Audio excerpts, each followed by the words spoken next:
Bro, ni jersey ya bro? Ya. Ni jersey apa ya? Ni MU. Tahun? Tahun 24 sampai 26. 24, 26. Ada nama Ustaz? Ada. Ronaldo. Memang fan Ronaldo lah.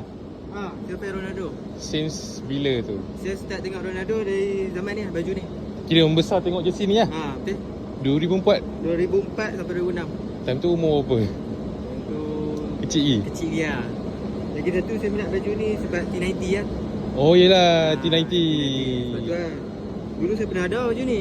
Aha. Tapi dah hilang, so saya collect balik lah. Maksudnya dulu ada betul beli balik? Beli balik. Sebab ada sense memory lah. Ya. Kecil kan. Nice lah baju ni.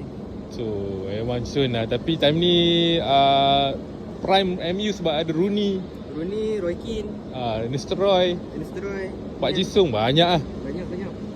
So ni sampai sekarang MU lah. Dari kecil sampai sekarang. So sekarang Tak MU. So sekarang macam mana rasa? Sekarang ni agak ni. Ah. Tapi darah memang MU lah.